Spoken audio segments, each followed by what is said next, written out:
ಬೆಂಗಳೂರು ಕೇಂದ್ರ ಬಿಜೆಪಿ ಅಭ್ಯರ್ಥಿ ಪಿಸಿ ಮೋಹನ್ ಇವತ್ತು ಕೂಡ ಅಬ್ಬರದ ಪ್ರಚಾರವನ್ನ ಮಾಡ್ತಾ ಇದ್ದಾರೆ. ಪಿಸಿ ಮೋಹನ್ ಇವತ್ತು ಸಂಪಂಗಿ ರಾಮನಗರದ ಗಣೇಶ ದೇವಾಲಯದಲ್ಲಿ ಪೂಜೆಯನ್ನ ಸಲ್ಲಿಸಿ ಪ್ರಚಾರವನ್ನ ಆರಂಭಿಸಿದ್ರು.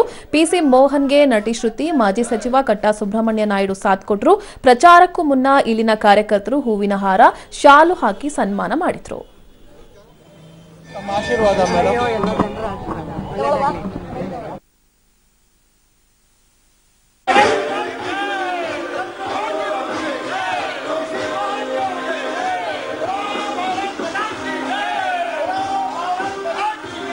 ಬಿಸಿಲನ್ನು ಕೂಡ ಲೆಕ್ಕಿಸದೆ ನಮ್ಮ ಕಾರ್ಯಕರ್ತರು ಒಂದು ಕಾರ್ಯಕ್ರಮವನ್ನು ನನ್ನ ಜೊತೆ ಮಾಡ್ತಾ ಇದ್ದಾರೆ. ಅದರ ಜೊತೆಗೆ ಬೆಳಿಗ್ಗೆನೆ ಪಾರ್ಕ್ಗಳಲ್ಲಿ ಭೇಟಿ ಆಗುವಂಥದ್ದು, ಮಧ್ಯಾಹ್ನ ಈ ರೋಡ್ ಶೋ ಆಗಿದ ತಕ್ಷಣ ತಿರ್ಗಾ ಮತ್ತೆ ಮನೆ ಮನೆಗೆ ಹೋಗಿ ಜನರನ್ನ ಭೇಟಿ ಆಗೋದು ಮಾಡ್ತಾ ಇದ್ದಾರೆ.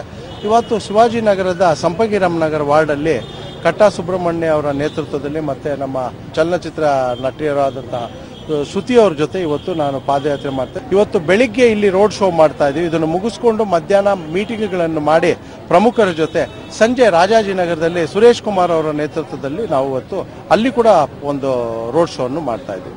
ಈ ಬಾರಿ ಅವ್ರ ಮೇಲಿರುವಂತಹ ಅಭಿಮಾನ, ಗೌರವ ಹೆಚ್ಚಾಗಿದೆ. ಕಾರಣ ಜನ ಅವ್ರ ಮೇಲೆ ಇಟ್ಟಂತ ನಂಬಿಕೆಯನ್ನ ಅವರು ಉಳಿಸ್ಕೊಂಡಿದ್ದಾರೆ. ಮತ್ತೊಮ್ಮೆ ಈ ದೇಶಕ್ಕೆ ಪ್ರಧಾನಮಂತ್ರಿ ನರೇಂದ್ರ ಮೋದಿಯವರೇ ಆಗ್ಬೇಕು ಅನ್ನೋದು ಕಾರ್ಯಕರ್ತರಲ್ಲಿ ಎಷ್ಟು ಉತ್ಸಾಹ